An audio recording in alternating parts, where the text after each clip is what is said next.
I wanted to put together a list of 10 free alternatives to Premiere Pro where you can edit some pretty good looking videos.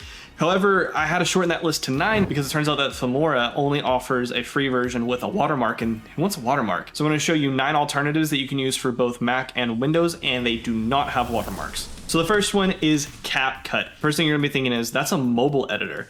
Well, actually they came out with a desktop version. This offers a lot of stuff, including exporting in 4K. And you have a bunch of AI built-in things. This one honestly is really, really great. One of the downfalls is if you're using this for commercial professional work, you don't really have the ability to export in multiple different types of file formats. And there is a pro version where they give you some other features, but honestly, you can get away with a lot of stuff with the free version of this. This next one is Lightworks, and this one is a lot more professional looking, especially in terms of the UI. It does have a lot more professional polishing features with it.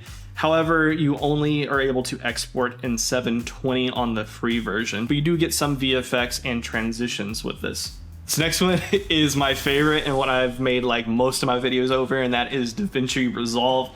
This one's industry standard with color grading, and it's slowly inching up in industry standard for editing as well. There is a paid version of this, but the free version, you do get a lot of amazing things, and that includes unlimited exports in 4K. The only downside of this one is a lot of the more professional effects and AI features are only going to be in the paid version, but you do get a lot of amazing things with the free one. I actually spent my first 2.5 years using just the free version of DaVinci before I ended up buying it. So you can get away with doing a lot on just the free version of DaVinci. We now have an open source one called Shotcut, and you can kind of tell it's open source because there's ads all over this thing, but because it is open source, pretty much everything on it is free. There's no upsells to it, and you do have a lot more professional features just like in DaVinci. So you do have like the 4K, you have ProRes, you have DNX HD if you're using a Mac or Windows for those higher quality file formats. And there's a lot more audio features on here, visual effects. This one, in my opinion, is a lot more professional than Lightworks, but because it is so professional, it can be a little bit intimidating, kind of like DaVinci. So do keep that in mind. And this one also works with Linux if you are on a Linux machine. Keeping with the theme of open source, this one's going to surprise a lot of you,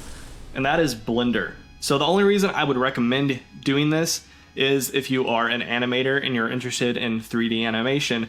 Blender has its own built-in video editor, so you would have to actually use Blender itself because it is a built-in workspace on there, but you are able to actually edit on a timeline. You have histograms, you can color grade a little bit on there and add transitions, you can keyframe things and whatnot, but you are limited a lot in what you can do. Like CapCut has way more features than using the video editor inside Blender, but if you are a 3D animator and you don't want to use a separate software to edit your videos, you can edit your videos inside Blender already. This next one is another high-end industry software that actually was like the staple of video editing in movies, and that's Avid. And Avid is pretty expensive, but they actually have a free version, and that's Media Composer. I will say their website is not the greatest when you try to find more information about it, because if you just click it, it just tells you to sign in. So I did do some research, and you're limited to 4 video tracks, 8 audio tracks.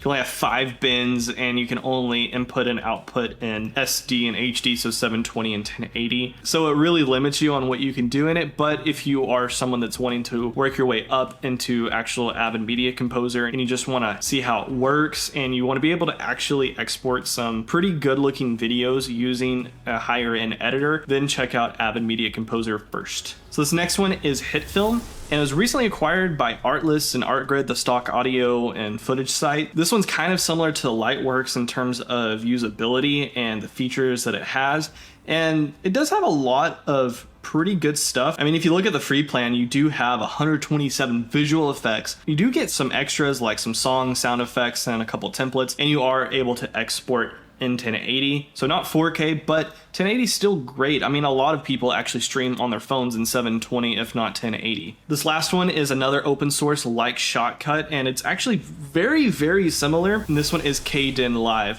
and the features and everything in it is very, very similar to what you would get like in Premiere Pro, honestly. You're able to keyframe effects, use curves and things like that. So this one's gonna be a lot more like Shotcut. However, it's not gonna be as intimidating in terms of the interface. So it's gonna feel a lot more like Premiere Pro. All these are gonna be linked below, so feel free to check them out yourself. And if you'd like to see me do a deep dive on any of these softwares and kind of run through the features of them, let me know in the comments section. And if there was another free editing software that I didn't talk about, let me know in the comments as well. If you found value in this, leave a like on the video and check out this video popping up right here that the algorithm thinks you would like to watch next. Come on, click it, click it, click it, click it, click it, click it. Until next time, auf Wiedersehen.